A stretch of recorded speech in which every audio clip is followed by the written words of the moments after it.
Exercise 8.1 में हम लोगों ने क्वेश्चन नंबर 1 और 2 कर लिया है, ठीक है। 3 बचा हुआ है। क्वेश्चन नंबर 3 अभी यहाँ पर देखने वाले हैं किस तरह से सॉल्व करना है। चैप्टर है तुम्हारा यहाँ पे ट्रिग्नोमेट्री, ठीक है, ट्रिग्नोमेट्री। और इस चैप्टर की हम लोग जो एक्सरसाइज सॉल्व कर रहे हैं वो है 8.1 एनसीईआरटी बुक, ठीक है। 8.1 एनसीईआरटी बुक सॉल्व कर रहे हैं और क्वेश्चन नंबर 3 लगाने जा रहा हूं मैं यहाँ पे, ठीक है। थर्ड क्वेश्चन तुमसे कह रहा है यहाँ पे, if sine A equal to 3/4 then calculate cos A और टेन ए।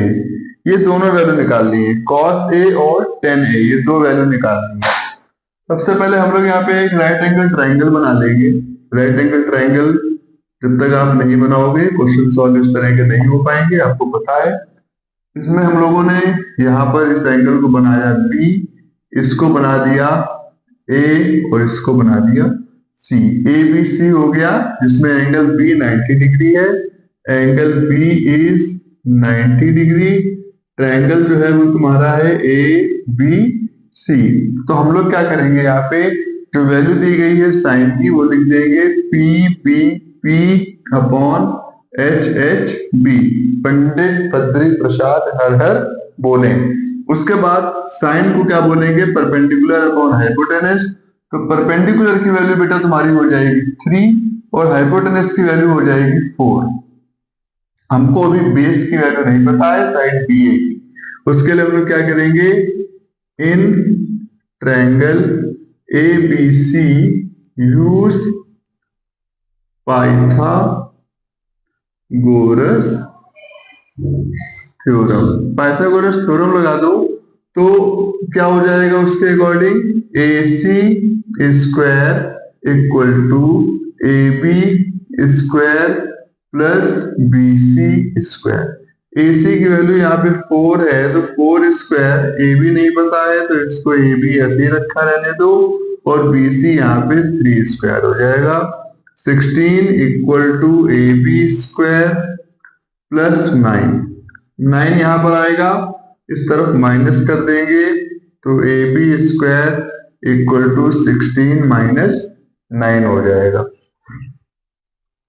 ठीक है। इसको जब यहाँ पे निकालोगे तो ए बी स्क्वायर की वैल्यू हो जाएगी 16 और यहाँ पे 7 आएगा और ए बी की वैल्यू जो हो जाएगी वो √7 आएगी। यही तुम्हारी यहाँ पे ए बी की वैल्यू है, उसको तुम यहाँ पर लिख दो √7, ठीक है।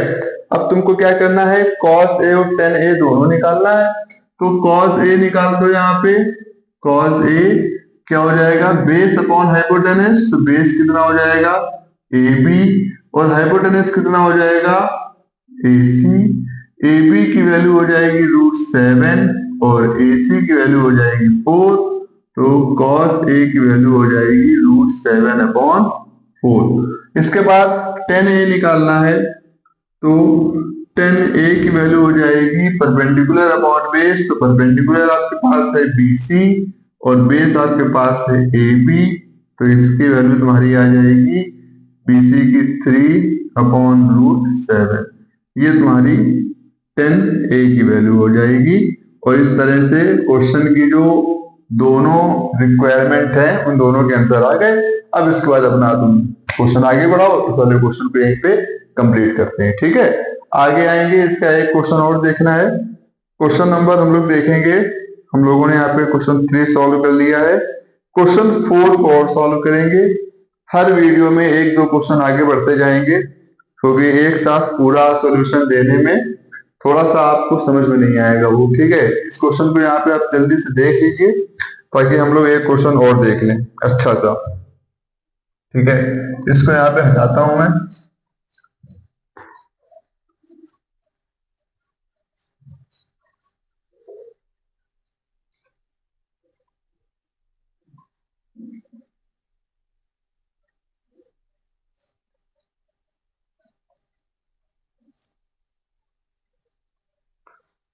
तो अब आपके पास आ रहा है क्वेश्चन नंबर 4। ठीक है, फोर्थ क्वेश्चन।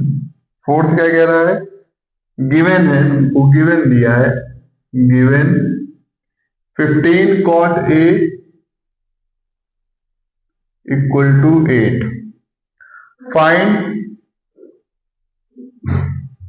फाइंड क्या करना है, sine A and sec A। देखो यहाँ पे सबसे जरूरी चीज क्या है कि जब तुम क्वेश्चन को नोट करो या क्वेश्चन तुम्हारे पास पढ़ने के लिए आए तो उसके एंगल पहले देखो कि साइन A सेक A ही दिया गया है या फिर यहाँ पे B की बात हो रही है या C की बात हो रही है। अगर दोनों बराबर दिए जा रहे हैं साइन A सेक A तो कोई दिक्कत नहीं है, तुमको सिर्फ क्या करना है, सबसे पहले यहाँ पे एक राइट एंगल ट्रायंगल बना लेना है। राइट एंगल ट्रायंगल बनाने के बाद जैसे जो वैल्यू दी जा रही है उसको यहाँ पे पुट करिए। 15 cot A इक्वल टू 8 है तो cot A की वैल्यू क्या हो जाएगी, 8/15। उसके बाद फिर से यहाँ पे लिख लो P/B/H/B, तो 10 होता है परपेंडिकुलर अपॉन बेस, तो कॉट के टर्म में वैल्यू क्या हो जाएगी, बेस अपॉन परपेंडिकुलर, क्योंकि 10 का जस्ट अपोजिट होता है कॉट, हमको पता है ये बात। तो कॉट बेस है तो बेस में इसकी बेस की वैल्यू क्या हो गई 8 और परपेंडिकुलर की वैल्यू क्या हो गई बेटा 15। तो यहाँ पे ये लिख दो सबसे पहले। इस तरह से तुम वैल्यू को अलग अलग मेंशन करोगे, इसकी नेमिंग कर दो। ए दिया गया है तो यहाँ पे क्या कर दो, ए यहाँ पे नहीं करेंगे, इस साइड को बनाते हैं ए, ये है बी और ये है सी।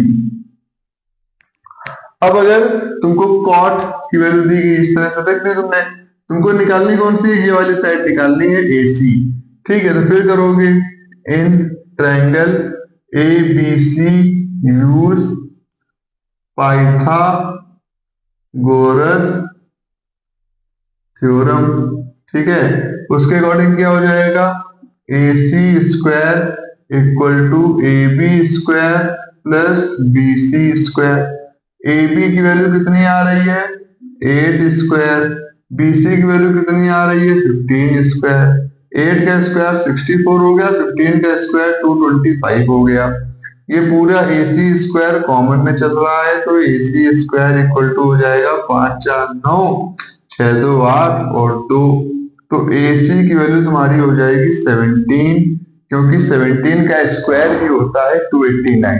तो यहाँ पर जो वैल्यू आनी है वो आ गई है अब 17। तुमको वैल्यू किसकी किसकी निकालनी है, साइन ए और सेक ए की निकालनी है। तो साइन ए की जब वैल्यू रखोगे परपेंडिकुलर अपॉन हाइपोटेनस, परपेंडिकुलर कितना है बीसी और ये कितना है एसी, तो यहाँ पे बीसी की वैल्यू कितनी आ जाएगी 15 और एसी की वैल्यू आ जाएगी 17। तो साइन ए की वैल्यू हो जाएगी 15/17। ये वैल्यू यहाँ पे मेंशन कर दो। उसके बाद जब सेक ए निकालना है तो सेक कॉस का अपोजिट होता है, सेक हो जाएगा हाइपोटेनस अपॉन बेस। तो हाइपोटेनस कितना है यहाँ पे एसी और बेस कितना है तुम्हारा बी ए या ए बी, जो भी लिखना है वो लिख लीजिए। तो AC की वैल्यू कितनी है 17 और BA की वैल्यू कितनी है 8, तो सेक A की वैल्यू हो जाएगी 17/8। ये इस तरह से हम लोगों ने क्वेश्चन नंबर 3 और 4 को सॉल्व कर लिया है। इस वीडियो में, इस क्लास में हम लोग इतना ही समझेंगे, बाकी अगले क्वेश्चन हम लोग फिर से एक नई क्लास में समझेंगे आके। वीडियो कैसा लगा कमेंट में जरूर बताइएगा। अगर अच्छा लग रहा है वीडियो, क्वेश्चन समझ में आ रहे हैं तो कमेंट जरूर करो। ठीक है, वीडियो को आगे शेयर करो, अपने सभी दोस्तों तक वीडियो को पहुंचाओ। हम लोग अगली क्लास में बहुत जल्दी मिलेंगे। Thank you so much everyone.